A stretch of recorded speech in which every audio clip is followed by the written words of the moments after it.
Hey, what's up everybody? It's Rutech. Today, we'll be going over the best $500 budget entry-level gaming PC that you can buy in August of 2020.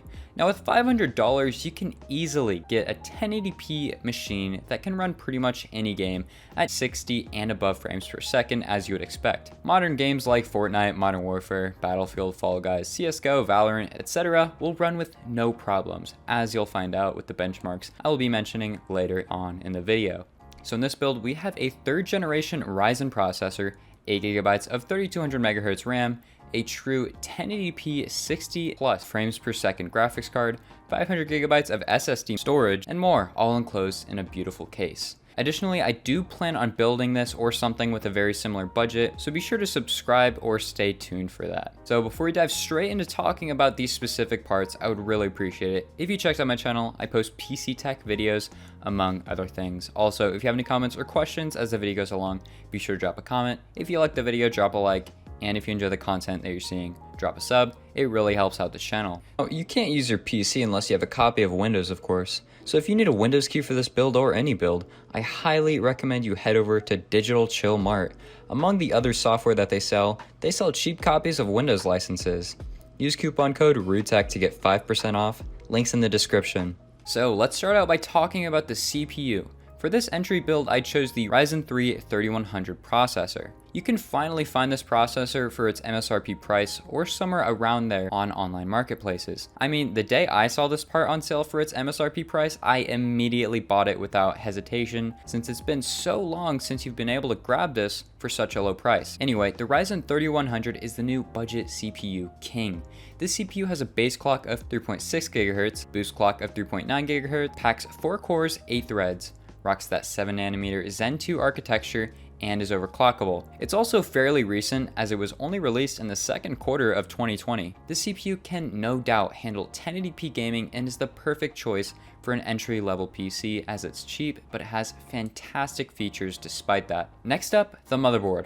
I chose the ASRock B550 HDV micro ATX motherboard. Now obviously this is a cheap micro ATX motherboard, there's no denying that. So if you don't plan on overclocking or heavily upgrading the PC down the road, then this motherboard is absolutely fine. Otherwise, I do recommend you guys select the alternate motherboard choice in my description, which will cost you a little bit extra, but will make your build a bit more future-proof. But since today we're going for that nice, even $500 budget, I will carry on with talking about the ASRock B550 board. So it's B550, which means it's new and will be compatible with all 3rd generation Ryzen chips. As for RAM capacity, it has 2 slots with a max capacity of 64GB and max clock of 4600 MHz. On its rear I/O, you'll find a pretty conventional layout: 2 USB 2.0s, 4 USB 3.0s, your standard audio jacks, and Ethernet port, etc. Next up, the RAM.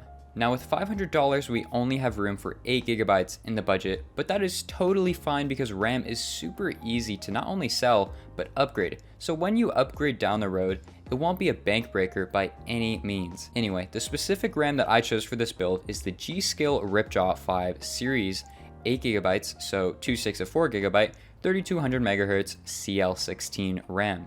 Now 8GB is still okay in 2020, and in I would say at least 90% of games, it won't be problematic. However, I do highly recommend you upgrade to 16GB at least within a year. Anyway, this specific RAM from G.Skill is some good stuff as it runs at 3200 MHz, which is the perfect speed paired with our Ryzen 3100 CPU, and will give you a great frame rate difference versus using, for example, 3000 or 2400 MHz RAM. It's also CL16, so its latency is perfectly fine for gaming. Next up, let's talk about the storage. For the storage, we just have one M.2 SSD, so installing it will be super easy. I chose the Team MS30 512GB SSD. This is a great solid state drive, and I can say that from my personal knowledge as I installed it in a friend's build, and it was nothing but phenomenal. Also, 512GB of SSD memory means that not only Windows, but all games that you own will load extremely fast, making for a very snappy gaming experience.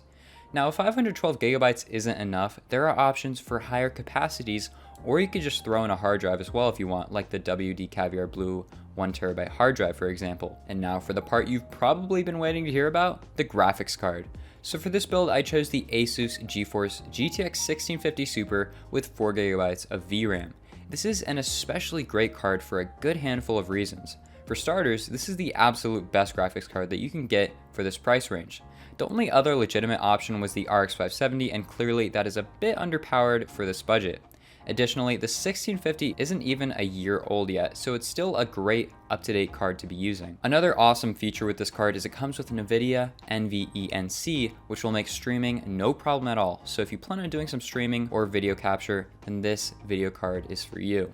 Now, let's talk about the benchmarks. In this video, I'll be going over the benchmarks for Modern Warfare, Fortnite, Valorant, and Rainbow Six Siege. So starting out with Modern Warfare Warzone, at 1080p we have a low average of 105 frames per second and a high average of 68 frames per second. So clearly, no matter what setting you're playing at 1080p, you're going to be getting above 60 frames per second. So if you have a refresh rate of above 60 Hz on your monitor, you absolutely will be able to get those extra frames.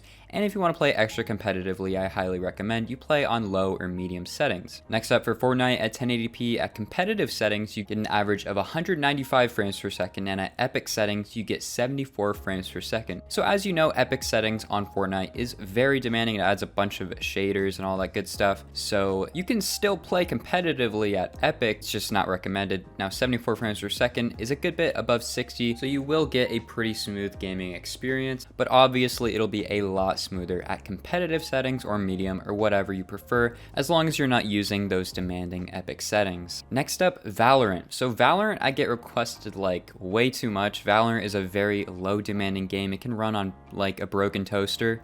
But since you guys asked so much, I'm throwing it in anyway. So at low settings, you get an average of 234 frames per second and a high average of 210 frames per second. So chances are, if you are building a $500 gaming PC, you don't have a refresh rate of over 144 Hz. So on both low and high settings, it's gonna look exactly the same because the max amount of frames that your monitor can show is 144. So clearly you're going to have a super smooth gaming experience when you're playing Valorant.